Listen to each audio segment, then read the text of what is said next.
አቶ መሰለ ሉሊትን ሊያስወስድ ሰው ልኮ በር ሲንኳኳ በር እንዳትከፍች ብትባልም ግን ምናልባት እነዲብ ይሆናሉ በማለት ሉሊት በሩን ትከፍታለች። የውጩን በር ከፍታ ገና እግሯን ሳታወጣው እሱም አፈፍ አድርጎ ሲይዛ አንተ ማነህ ብላ ስትጮህ አንቺ ዝም በይ ብሎ ምንም የማይታይ ፊቱ የተሸፋፈነ ሰው ነበር። እናም ተሸክሟት ልክ ሊሄድ ሲል እሷም እየጮኸች ስለ ዴብ ይደርስላትና እያስጥላታል። በዛን መሀል ከዛም በኋላ ዴቭም እንደዛ አድርጎ እሱ ካስወገደው በኋላ ወደ ውስጥ ይገባና ሉሊቱን አኩርፏት ወደ ውስጥ ሊገባ ሲል ወንድሜ አኩርፈኸኝ አትግባ እባክህን ስትል ስንቴ ነው በር እንዳከፍች ያልኩሽ? ይሄ ሁሉ ላንቺ ነው። ይሄ ሰውዬ ዛሬም ሆነ ነገም በሱ እጅ ውስጥ ነው ያለሽው። ስንቴ ነው የምነግርሽ? እንዴት እንደዚህ ታደርጊያለሽ? ሲል ይቆጣታል። አውቃለሁ ወንድሜ፣ አንተ ለኔ ስትል ነው እንደዚህ የምታደርገው፣ ግን ደግሞ ምናልባት እናንተ ትሆናላችሁ ብዬ ነበር በሩን የከፈትኩት። እባክህን ይቅርታ አድርግልኝ ስትል ዴብን ትማጸነዋለች። ዴብን በቁጣ እንዴት እንደዚህ ታደርጊያለሽ? ይሁልሽ እኔ አሁን ባልደርስልሽ ኑሮ ይሄ ሰው ይዞሽ ሄድ ነበር። ከዛም ከወሰደሽ በኋላ ከአንድ ቤት ውስጥ እንደፈለገው ተጫውቶብሽ ልጅ ትወልጃለሽ። ከዛም የቤት እመቤት ያደርግሻል። ከዛ እንደፈለገው እየረገጠ ቤት ውስጥ ዘግቶ እያስቀምጥሻል። አሁን እኮ አንቺ ተምረሽ ብዙ ነገር የምታደርጊበት እድሜሽ ላይ ነው ያለሽው። ግን እሱ ጋር በምትሆኝበት ሰዓት ግን በ90 ዓመትሽ ትምህርትሽን ብጨርሽ በ91 ዓመትሽ ስራ ብትይዥ በ92 ዓመትሽ ታረጃለሽ፣ ጡረታ ትወጫለሽ። ከዛም ከ2 ዓመት ወይ ከ3 ዓመት በኋላ ትሞቻለሽ። ገብቶሻል? እድሜሽን እንዲሁ በላሹ ማለት ነው ከሱ ጋር ከሆንሽ፣ ሰው የሚልሽን የማትሰሚ ከሆነ ማለት ነው ሲላት፣ እሺ የዛሬን ብቻ ይቅርታ አድርግልኝ፣ ሁለተኛ አይለመደኝም ትለዋለች። ዴብም እሺ በቃ የኔት አሁን ይቅርታ አድርጌልሻለሁ፣ ሁለተኛ ግን እንደዚህ እንዳይደገም ሲል ያስጠነቅቃታል።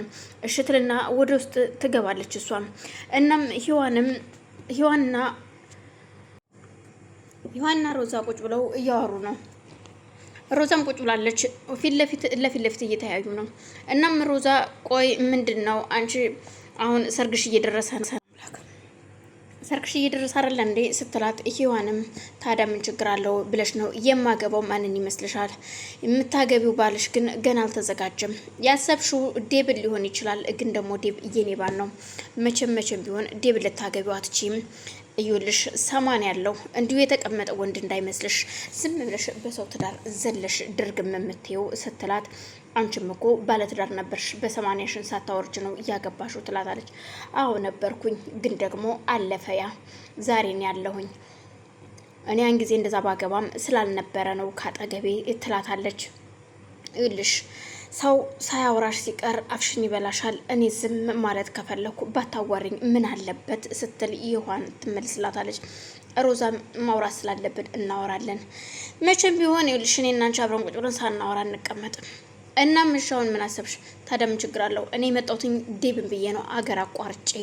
እናም እዩልሽ ሙሽራሽን እልል ብለሽ ወገብሽን ጠበቅ አርገሽ ደግሰሽ ጨፍረሽ አጨብጭበሽ ትድሪዋለሽ። እኔም እሺ አሜን ብዬ ውዱ ባለቤቴን ዴብን እቀበለዋለሁ ስትል ትነግራታለች። እንግዲህ እየመረረሽም ቢሆን ዋጭው፣ ምንም ማድረግ አይቻልም። ወይዘሮ ሮዛ ተነስታ ወደ ውስጥ ትገባለች። ሮዛን ብቻዋን ስለነበረች ተነስታ ወደ መኝቷ ቤቷ ትገባና መስሎሻል ዴብን የምታገኝ? እናም ታዲያ ምን ተሻለ? ቆይ ዴብ ለምን ቆየ እያለች እሷም ውጣ ገባ እያለች እያየችው ነበር። ሰላም ውድና የተከበራችሁ መግቢያ ቤተሰቦች እንዴት ናችሁ? ሰላም ናችሁ ወይ? ያላችሁበት ሰላማችሁ ይብዛ። ይህን ቪዲዮ የምትከታተሉ ላይክ፣ ሼር ያደረጋችሁ አበረታቱኝ። ቤተሰብ ያልሆናችሁ ቤተሰብ ሁኑ። ቤተሰብ የሆናችሁ ደግሞ ላይክ ሼር አድርጉልኝ። አመሰግናለሁ።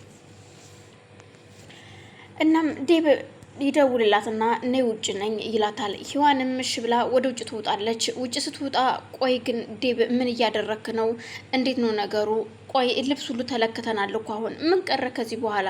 አንተ ግን ዝም እንዳልክ ነው አልጨረስክም ስትለው፣ ዴብና ሮዛ ሲነጋገሩ ሮዛን መፍታት እንደማትፈልግና በቁጥጥሩ ስር እንደምታውለው ነግረዋለች።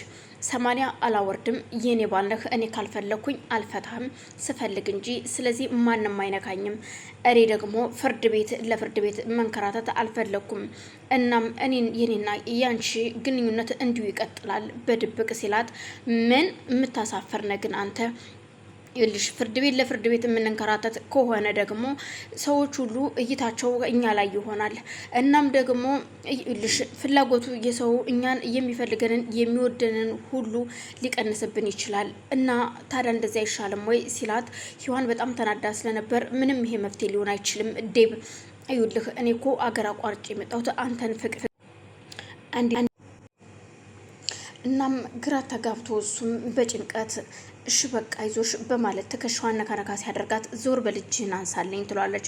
በዛን መሀል ስልኩ ይደወልለትና ስልኩ ሲጠራ ስልኩን ሲያየው የሉሊት እናት ናቸው። አንሳላቸው አንሳና አዋራቸው ስትለው እሱም አንስቶ ያወራቸዋል። ማዘር ምንድነው ልጄ አዲስ አበባ ገብቻለሁ እባክና ውሰደኝ ይሉትና ያሉበትን ቦታ ይነግሩታል። እሱም ይሉሽ አንቺ አሁን ወደ ቤት ግቢ ወደ ቤት ይላታል። እኔ የሆነ ቦታ ደርሼ ልምጣ ስመጣ ሁሉንም እነግርሻለሁ ሲላት፣ እንዴት ሁሉን ንገረኝ አሁን ስትል ስታፋጥ እባክሽ እቸኩላለሁ ይላታል።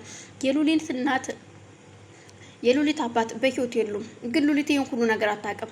እናትም ባለቤታቸውን ከቀበሩ በኋላ ብቻቸውን ስለሆኑ ነበር ወደ አዲስ አበባ የመጡት። መንገድ ላይ የያዙትን ንብረታቸውን፣ ስልካቸውንም ሁሉ ነገራቸውንም ሌባ ዘርፏቸው መንገድ ላይ እያለቀሱ ነው።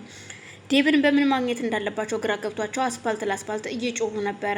እንዴት በጠራራ ፀሐይ ልዘረፍ እችላለሁ? ምን ጉድ ነው እያሉ ዴብም የቀጣጠሩበት ቦታ ጠፍቶበት እየፈለገ እያለ በድንገት ያያቸዋል። እንዴ ማዘር ሲል ክላክስ አድርጎ ዊ ልጄ እዚሁ መጣህ?